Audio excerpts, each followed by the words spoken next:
adalah doa. Wis anake ngeyel disonani, kowe iki bocah dua-blek. Wis dua-blek bodoh. Napa mrene? Sing rada mboten sae. Itu ucapan adalah doa. Makanya nek anake ndablek kali bodoh tenan, sing bingung wong tuwa. Makanya hati-hati apalagi seorang guru. Mulang kok murid dijelaskan peng 1.000 atau 1.000 Pak Bambang goblok kabeh. Goblok kabeh.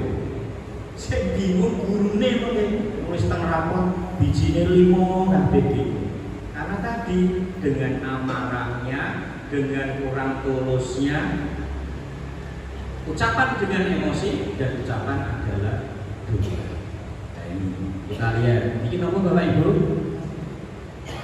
Susu. Nah, ini kelapa. Buatan kepala ini berarti tidak ngantuk. Kelapa. Kita tiru filosofi buah kelapa saat diambil santannya. Mengandung makna tentang ikhlas dan berkorban. Seperti kita ini ketika tadi ngaku hidup diuji, ngaku iman diuji. Karena Allah ingin tahu keikhlasan kita, ingin tahu ketulusan kita, ingin tahu pengorbanan kita. Cepat betul nih, pengorbanan ini. Ingin tahu seperti kelapa.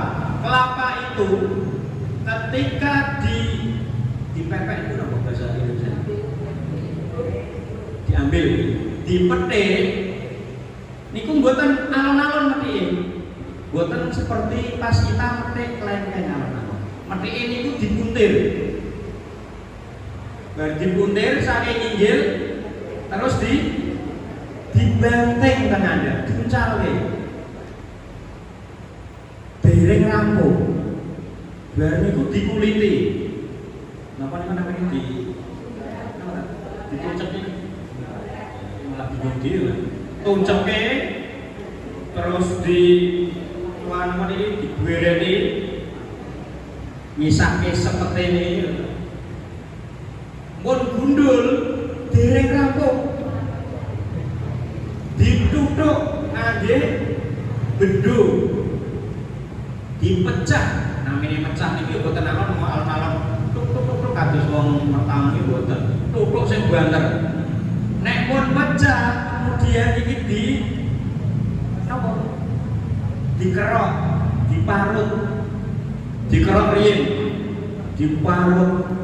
Diparut direng rampung, diperes nembe angsal santene. Sama seperti orang beriman, ojo mau ngaku urip. Aku ini kok duwe masalah, ya.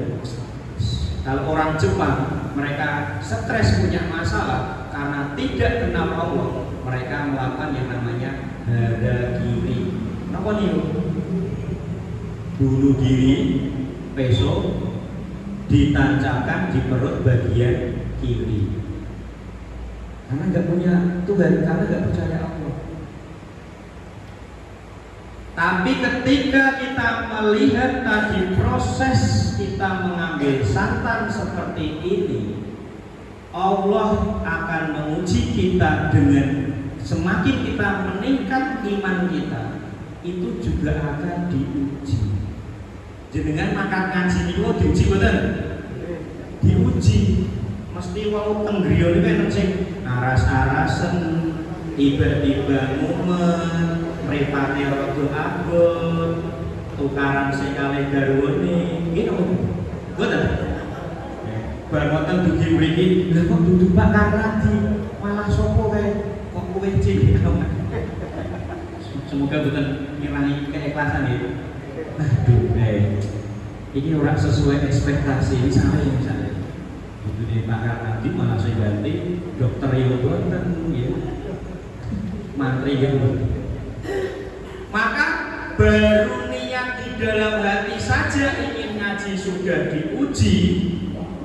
Di sini dapat ilmu agama, nanti ngamalnya juga diuji. Maka ujian itu akan terus datang akan terus meningkat seperti tadi buah kelapa yang diambil santan. Lanjut lagi, fokus kita ya sudah di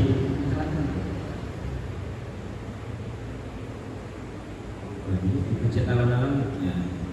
Fokus kita bukan kepada ujiannya ringan atau berat. Ini fokus kita bukan tentang ujian. Nek kita secara manusiawi mikir ke ujian itu suwi-suwi teng mriki memori ini kata. Nek memori ini kata mungkin timbul yang namanya stres. Nek pun stres mungkin saged nglakoke perbuatan sing boten kados tiyang sanese. Dijak guyu kabeh, malah meneng. Bar meneng malah terus guyu. Lah mboten iku semula ini. Fokusnya tentang ujian. Padahal di sini ya, ujian berat terasa ringan itu kalau ditolong oleh Allah. Boten enten sing berat bagi Allah itu boten enten sing berat. Orang sing abot. Karena kita diciptakan oleh Allah, kita ujiannya dari Allah. Kalau kita kembalikan semuanya kepada Allah, maka tidak ada yang namanya ujian berat. Tapi kalau fokusnya kita terhadap ujiannya, ngangkluh terus mikir terus itu negara Indonesia orang maju-maju, padahal presiden pun mikir nopo tidak rakyat mikir itu akan berat. Nggih, mungkin nafsu makan menurun, nek boten lawe ayam boten mau, lha ngoten iki. Kan enten nafsu makane hilang tapi nek kali ayam tetap turun. Tapi sebaliknya, walaupun diberi ujian oleh Allah itu ringan, tapi tidak ada pertolongan dari Allah, maka ujian ringan bisa menjadi berat. Dan ini jadi nek wis ora percaya karo Gusti Allah pertolongan niku mesti enten. Ujian ringan menyikapinya salah bubrek jadi abot. Seperti cerita tadi ketika kita ban sepeda motornya bocor. Ini masalah ringan apa abot? Ringan.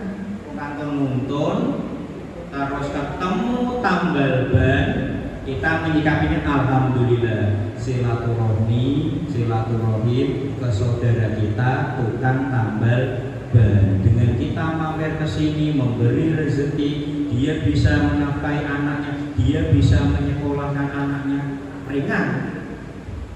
Tapi nek bane bocor, motornya ditendang, malah bane muncul glinding mriko setunggal.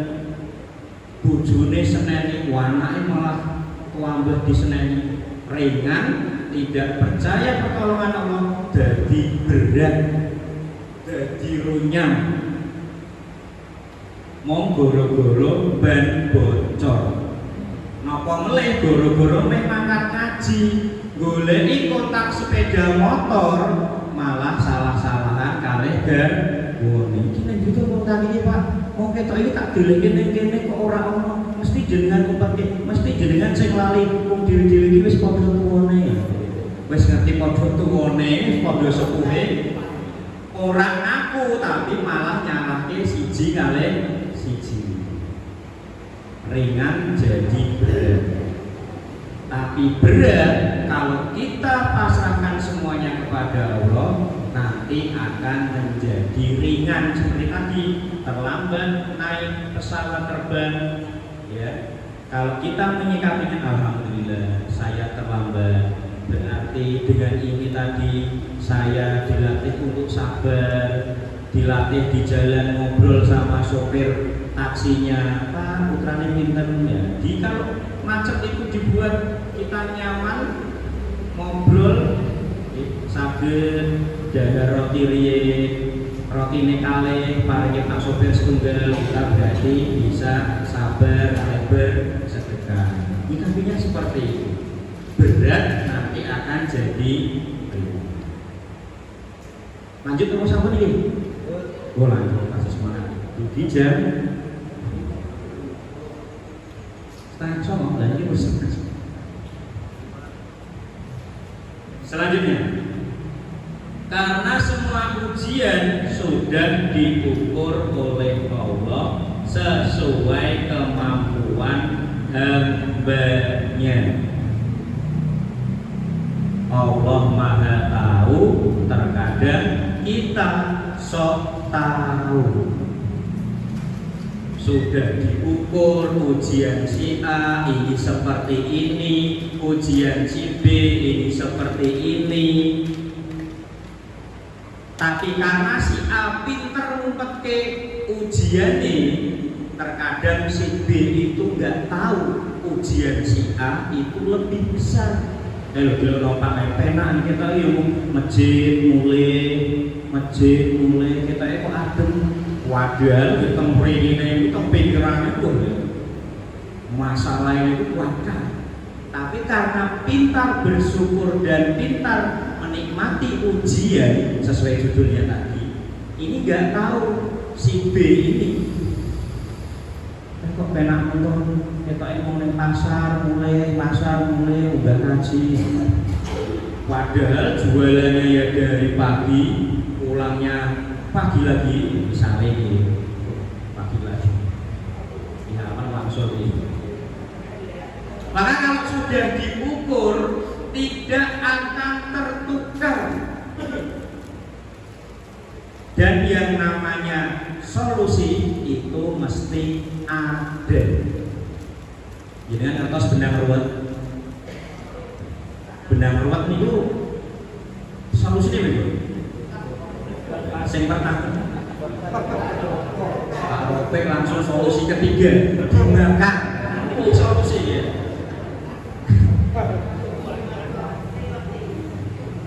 Langsung kita saja solusi pertama nih. Solusi pertama, benang ruwet di arah ini. Kok buatan saged digunting. Kok buatan saged ganti kuah dibakar. Dan yang namanya roda kehidupan itu mesti berputar. Orang mungkin rodo yang mandek. Sesuk susah, sesuke mesti bunga. Bunga apa bunga? Susah. Sesuk susah, saiki susah, sesuk seneng. Seneng, sesuk susah. Mesti boten terus. Boten mungkin susah terus. Kalau cuma usia terhadap ujian mungkin susah terus dipikir terus beri kebak kerute cepet tua nih langsung lali man wih sopo kok tua man mungkin malah ambil karena fokus terhadap ujian. Dan di dalam Quran surat Al-Baqarah surat kedua ayat 286 A'udzubillahi minasyaitonirrajim la yukallifullahu nafsan illa wus'aha. Niki dicekel. Allah tidak membebani seseorang melainkan sesuai dengan kesanggupannya. Niki dicekel. Karena tuntunan kita Al-Quran dan As-Sunnah niki nek wis dicekel, boten sah bingung. Wong kita saja kalau pergi nggak tahu tempatnya nyetelnya Google Map.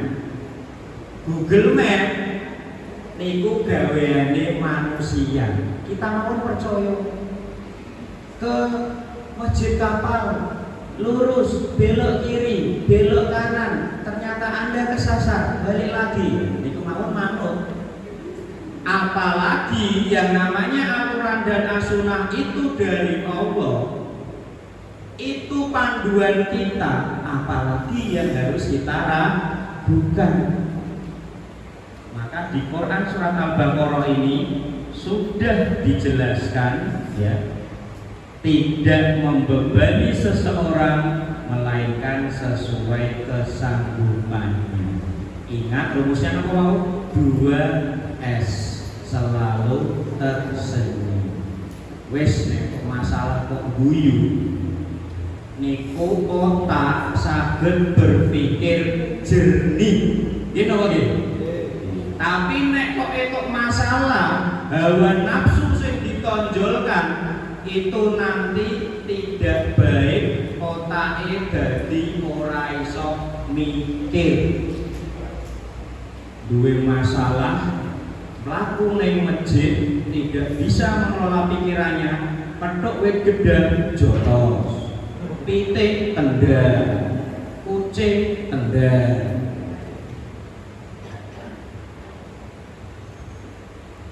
Selanjutnya dan begitu terus dihapus dalam periksa. Nah ini ya, masalah kita bukan tentang permasalahan hidup, tapi masalah kita introspeksi terhadap diri kita. Layakkah, pantaskah dhewe iki ditolong Gusti Allah napa boten? Maka introspeksi itu boten usah ngenteni tahun baru muhasabah, nanti pergantian tahun bulan Desember iktikaf kesuwen. Sebelum tidur kita introspeksi diri kita. Saged kalih larene, saged kalih garwane. Saling ngoreksi, Pak, dino iki mau piye? Perilaku piye? Oh, ibu iki bijine wis ya 8 sama. Wis ora seneng ngamuk. Wis apik. Lah aku piye, Bu? Ya dino iki alhamdulillah belanja meningkat oleh 100.000 jadi 100.000, kemudian 2.000 alhamdulillah. Maka ketika kita sudah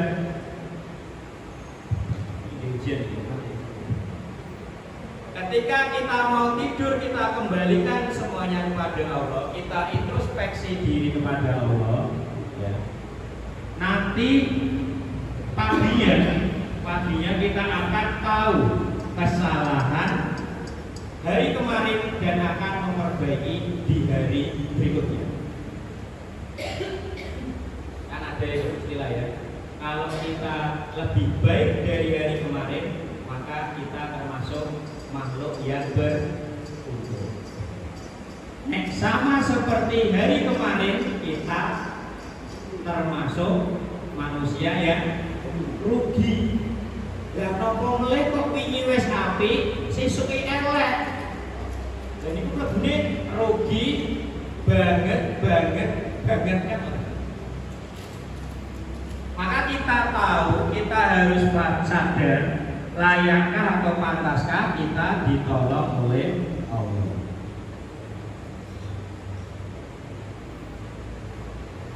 Tidak usah risau dengan masalah hidup yang dihadapi, tapi risaulah atau sedihlah kalau ternyata kita wis bangga ibadah dewi, ternyata kita tidak pantas ditolong oleh Allah. Maka tadi pentingnya introspeksi diri. Maka dalam mindset pikiran kita harus ubah dalam menghadapi ujian itu. Bagaimana kita menjadi hamba, menjadi manusia yang disukai oleh Allah. Kalau kita sudah disukai oleh Allah, maka kita akan menjadi pantas ditolong oleh Allah. Kita saja dengan pimpinan kita di pekerjaan, nek pimpinan ini senang, kita nggak usah cerita masalah kita, mesti pimpinan ini dari. Kok kita kok menang wae ono apa to Mas? Kok menang wae koyo pitik men dibeli iki ono apa? Kita ditanya karena kita disukai oleh pimpinan kita. Apalagi ini kita disukai oleh yang menguasai segalanya, yang maha segalanya, maka kita akan menjadi orang yang pantas ditolong oleh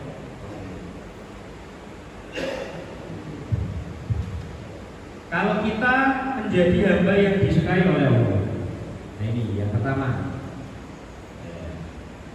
Kalau kita sudah menjadi hamba yang disukai oleh Allah, maka semua persoalan, semua ujian, semua masalah kita tidak yang menyelesaikan. Tapi yang menyelesaikan adalah Allah. Persoalan yang besar akan menjadi ringan, namun akan menjadi berat kalau tidak dibantu oleh Allah. Nah, sekarang kita pikir, kalau pemikiran kita sudah berubah dimensinya, kita berusaha menjadi hamba yang disukai oleh Allah, maka ketika ada masalah yang sulit, kados benar rumit, ruwet, semrawut, masalah-masalah yang anyar itu tidak terselesaikan, tidak terpecahkan, itu akan diselesaikan oleh Allah. Karena semua yang ada di dunia ini ada di genggaman Allah. Maka kalau Allah nanti sudah berkehendak selesai, ya, seperti dalam Quran surat Yasin ini, a'udzubillahi minasyaitonirrajim, innama amruhu idza arada saya ayyakula lahu kun fayakun. Sesungguhnya ketetapan Allah, jika Dia menghendaki sesuatu jadilah, maka sesuatu itu akan jadi.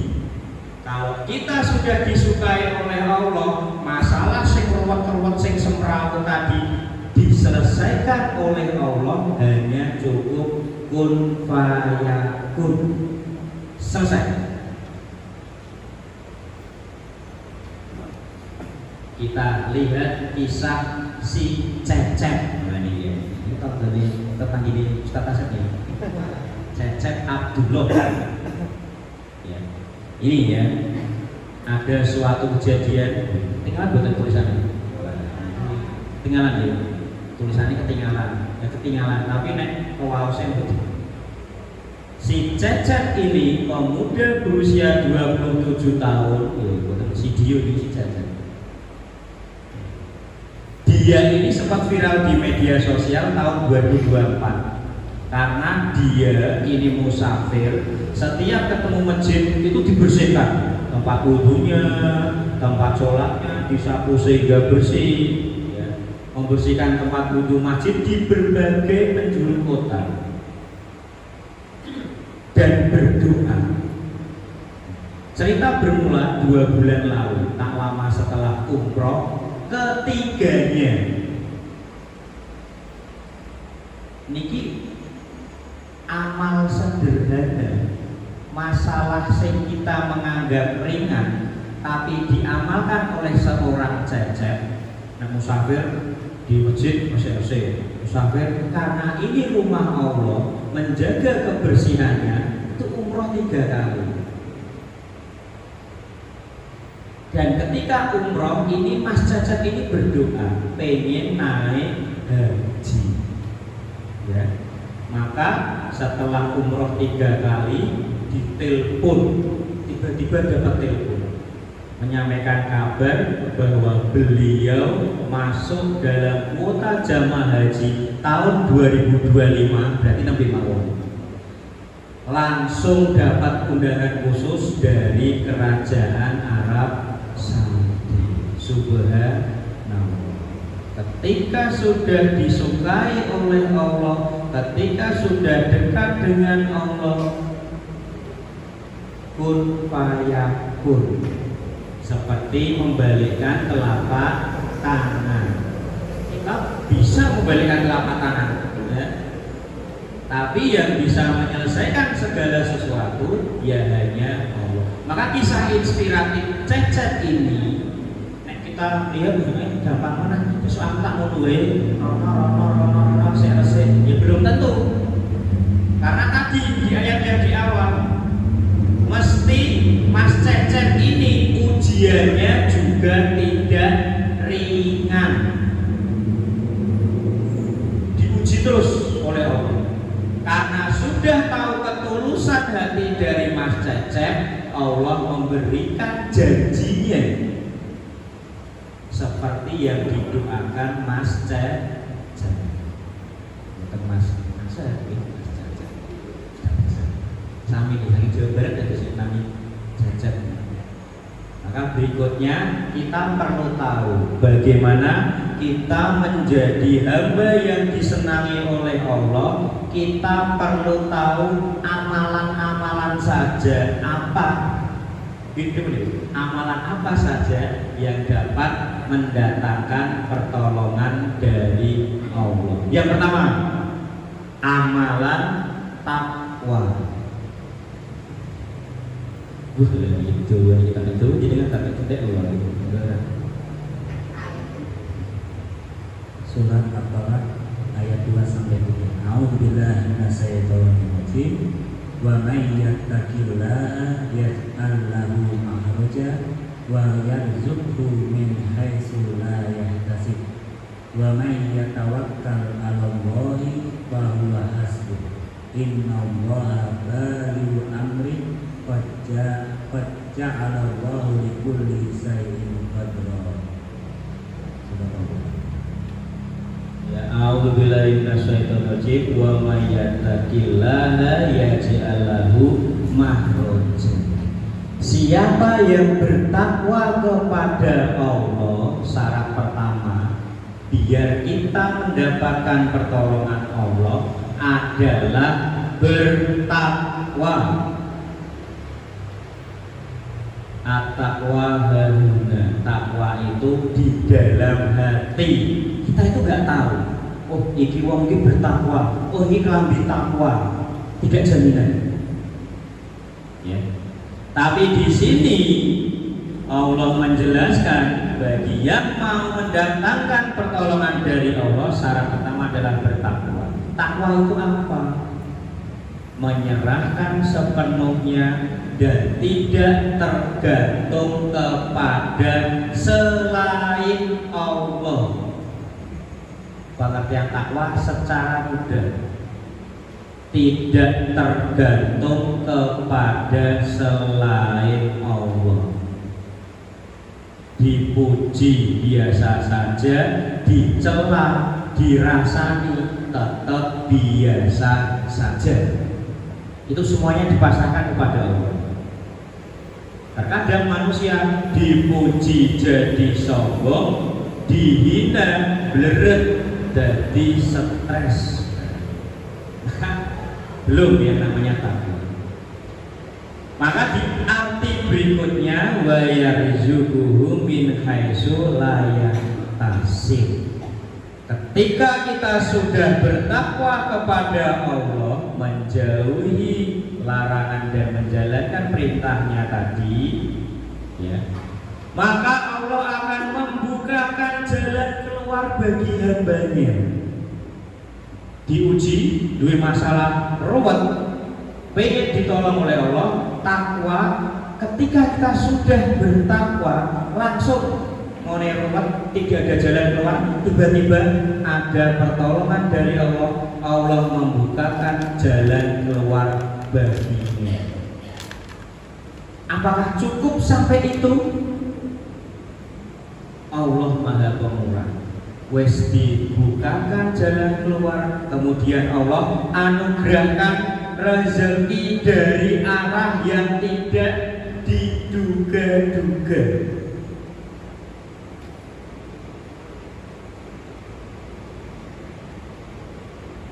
Pertolongan Allah ketika takwa, masalah ada jalan keluarnya, ditambahi, diberi rezeki yang tidak diduga-duga. Itu berarti kita sudah dapat rezeki seperti biasanya, ditambah lagi rezeki yang tidak diduga-duga. Tapi kadang manusia itu pikirannya rezeki mesti duit. Ya dana. Ya.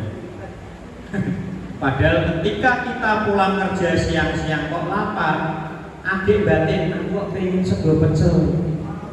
Tiba-tiba enten sing mari nang sing kaya. Tok merah ting dong assalamualaikum. Baru anaknya bukan ojo ketoke kae nang bulanan. Kok ora ketoke. Wis udon. Ternyata setelah dibuka ada tetangga sing ngeteri pecel plus gendare plus kerupuke plus es teh jumbo. Cocok bodoh. Itu rezeki yang tidak diduga-duga. Daftar ke lari sekolah biasanya itu rame antri mantek padang ora ketok antrian. Ketika kita mendaftarkan dengan niat ikhlas menyekolahkan anaknya supaya pintar, apalagi di sekolah yang banyak pelajaran agamanya, diberikan kemudahan, diberikan kelancaran. Karena daftarnya nomor 1 dari sekolah.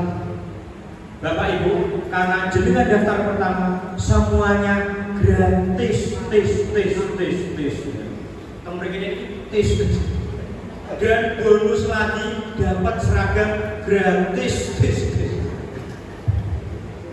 Rezeki yang tidak diduga-duga. Apakah sudah cukup dari Allah? Di sini dijelaskan, siapa yang bertawakal kepada Allah, kita sudah bertakwa, menjauhi larangannya semaksimalnya, melaksanakan perintahnya dengan semampunya, terus sungguh-sungguh bertawakal. Kan artinya sungguh-sungguh. Ini apa betul? Mana jadi gitu? Maka di sini diberi tambahan lagi, dicukupkan keperluannya. Gaji walaupun sak gede-gedene, nek tidak dicukupkan oleh Allah, tidak berkah, akan melakukan korupsi. Ini kok korupsi, saya nganti klambi oren, nek malah dicekel dada-dada niku. Niku gajine napa segede? Kathah. Tapi karena tidak berkah, tidak bertakwa, tidak bertawakal kepada Allah, merasa kurang sehingga korupsi. Tapi di sini janji Allah, ketika kita bersungguh-sungguh menuju takwanya Allah, dicukupkan keperluannya. Meh pengen ono, niku cukup, niku berkah.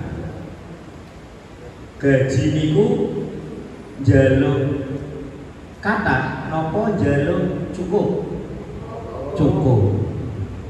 Anaknya pengen es krim, delelai melu pengajian, kados kalau ini ono bagi-bagi es krim. Rezeki tidak harus dari orang tua.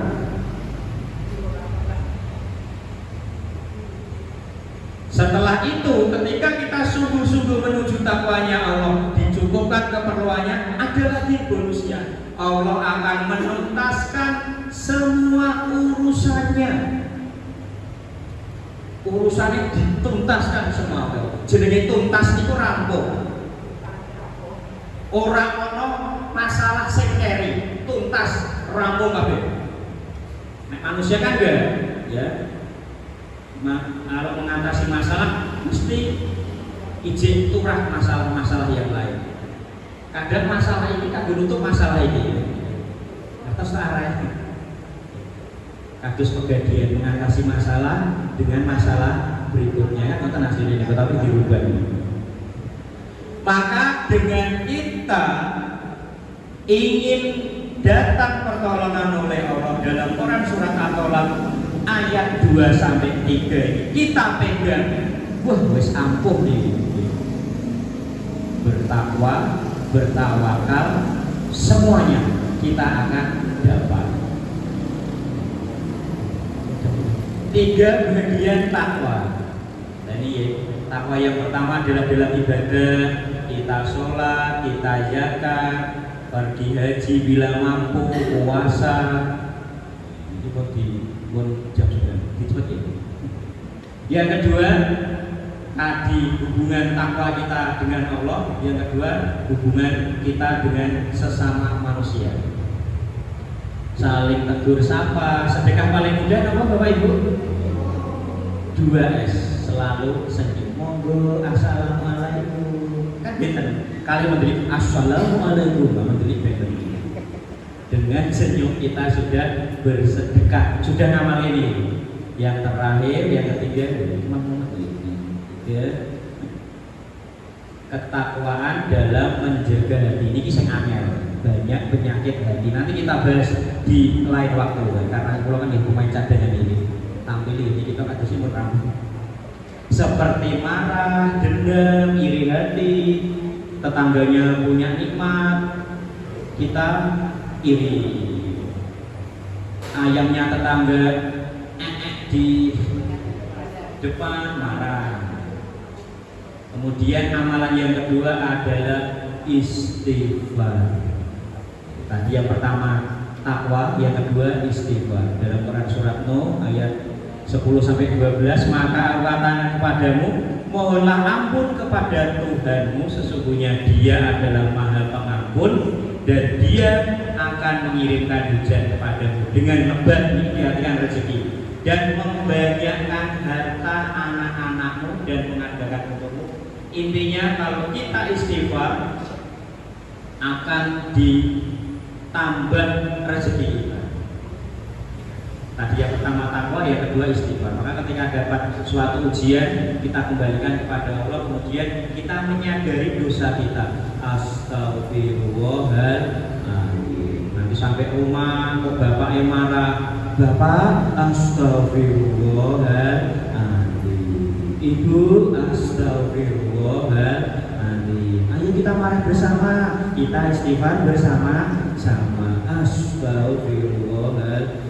Kalau mau tadi pas ngajar nih, kok mungkin mau as daripada as yang lain. Astagfirullahaladzim. Nanti setelah kita istighfar, menyadari kesalahan kita, di ayat Quran surat Nuh ayat 10-12 ini akan mendapatkan banyak harta, kemudian akan disuburkan rezeki kita. Oh, ini kita cerita sekarang ini jam 12 ya. Pribadi, nah ini ya sedikit. Nah ini, apakah kita punya dosa untuk renungan kita? Nah ini tak tanya, apa kita punya dosa? Nah, kenapa diam saja? Sedikit atau banyak? Banyak. Kalau banyak kenapa diam saja? Mari kita hitung dosa kita. Setiap detik apakah dosa kita bertambah atau berkurang? Bertambah. Ini pun lebih hitungan detik. Setiap menit bertambah atau berkurang? Bertambah. Detik, menit, jam, hari, terus tambah terus. Seperti wiper kaca. Kalau kaca mobil ini dosa kita, wipernya ini rusak, kita tidak bisa melihat jalan, kita penuh dosa, tabrak kabeh aturan dari Allah. Nah ini ada sebut di 2100 tempat waktu. Ya, mungkin itu dari saya, semoga bermanfaat. Mohon maaf kalau ada salah datangnya dari saya, kalau ada ucapan yang kurang berkenan. Kalau ada lebihnya semata-mata dari Allah.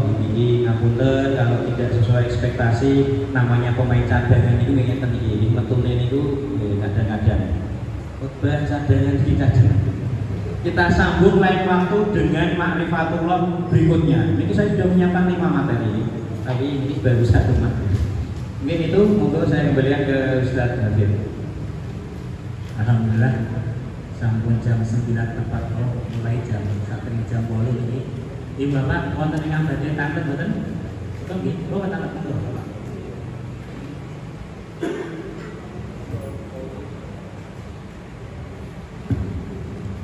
Maksud untuk kesempatan bertanya. Assalamualaikum warahmatullahi wabarakatuh. Saya sedikit mau bertanya, mungkin agak sedikit melenceng dari tema, tapi masih ada korelasinya, yaitu tentang ujian dari Allah.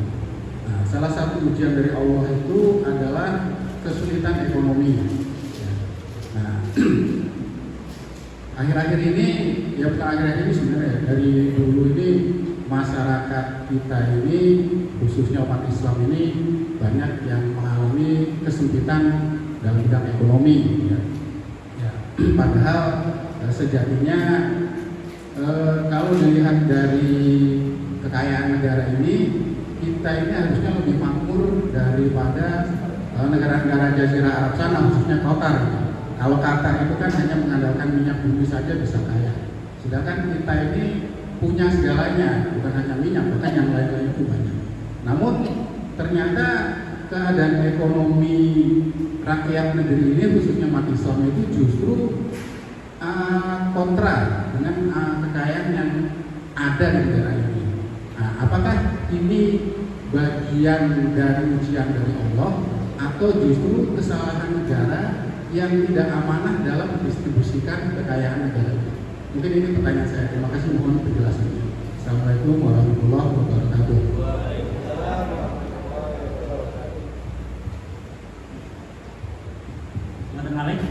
Cukup satu.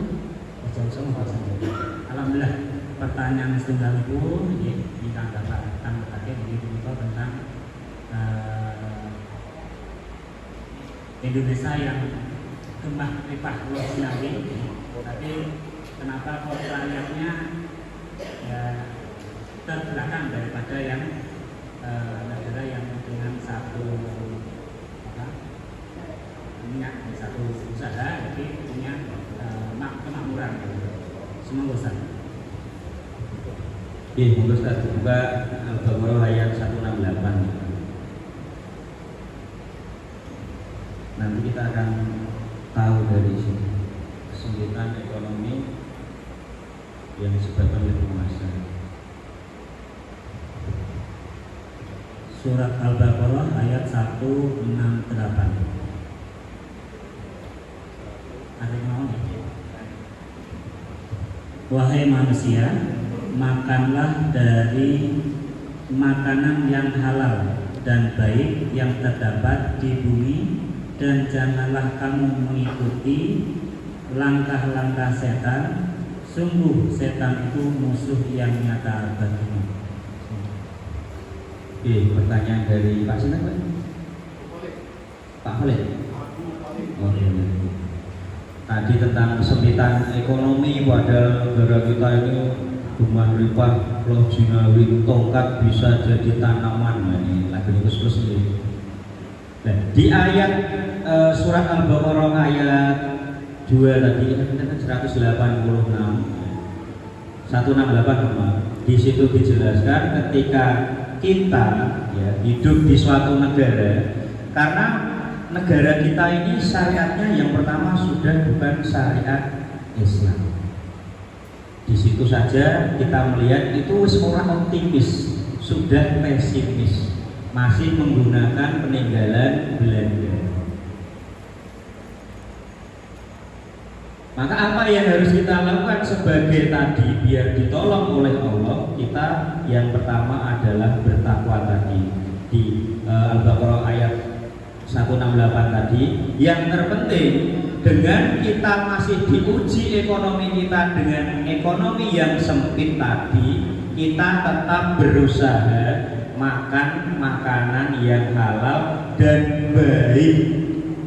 Kita tetap mencari rezeki yang halal. Rezeki yang halal dan baik walaupun sedikit, insya Allah berkah. Tadi pembahasan kita akan selalu dalam pertolongan Allah. Saat ini ku enten bahasa nek ora melu edan ora ku mana.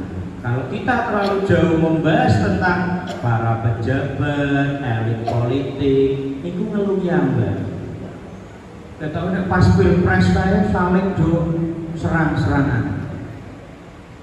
Padahal berniku jagongan bareng, ngopi bareng, kalian nyokot jagung bareng. Tapi tidak sadar di bawahnya rakyatnya ini masih terbagi menjadi kubu-kubu. Maka kita fokus saja dengan diri kita. Memang umat Islam itu sejatinya ketika kita hidup di dunia umat Islam itu seorang muslim adalah seperti di penjara. Gini apa gini? Kita itu dibatasi. Makanya suruh cari yang halal dan thayyib saja. Ini ora itu, karena seperti kita di penjara, dibatasi oleh aturan-aturan dari Allah. Itu yang pertama, tetap mencari rezeki yang halal dan baik. Yang kedua, sesama umat muslim, kita sebagai rakyat tidak putus kita doakan para pemimpin kita. Tadi ya kita sudah bahas sholat 5 waktu, ya ada sebenarnya lain. Seterusnya ada jam 12. Siapapun Anda yang telah berusaha menjaga sholat 5 waktu, semoga Allah mengampuni dosa. Hadisnya riwayat Muslim.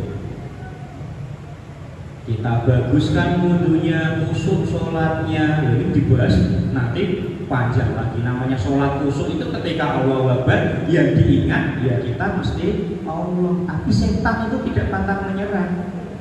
Allah Akbar kelingan puji, Allah Akbar kelingan kubahane rutinitas dan sebagainya. Kalau kita sholatnya sudah khusyuk, menyempurnakan wudhu, kita nanti dihapus dosa kita berdoa, insya Allah dikabulkan. Apalagi mendoakan para pemimpin kita. Karena tadinya itu sebelum jadi pemimpin, itu tiang sae, tiang resik, bar nyemplung dalam lingkaran. Kadang gini kan, lingkaran setan. Niku katut Pak, katut. Jadi saya iso apa-apa, tersandra. Ya, ini saja kan mau swasembada beras. Niku pun alhamdulillah kan banyak nih yang petani, gitu. Ketika panen sudah diserap. Terus kita doakan para pemimpin kita supaya dijauhkan dari syaiton-syaiton sing sirai ireng kan tadi. Maksudnya rencang-rencang sing racun itu. Terus yang ketiga, kita walaupun ekonomi sedang sulit, katanya Indonesia gelap, kita tetap hidup dalam jamaah. Hidup dalam jamaah. Saling tafahum, ngerteni kanca sijine. Kae kok kancaku ketoke sedulurku kae kok suwirak ning masjid ditengok, ketoke ekonomi cik rada apa kita itu dulu ayo dipayoni, itu tafahum, takafur dan sebagainya. Di lain waktu pagi ini di kondisi ini itu hidup dalam jamaah, tidak akan khawatir karena umat Islam akan kuat kalau kita itu berjamaah, buatan jamaah, buatan kita itu berjamaah. Tiga itu.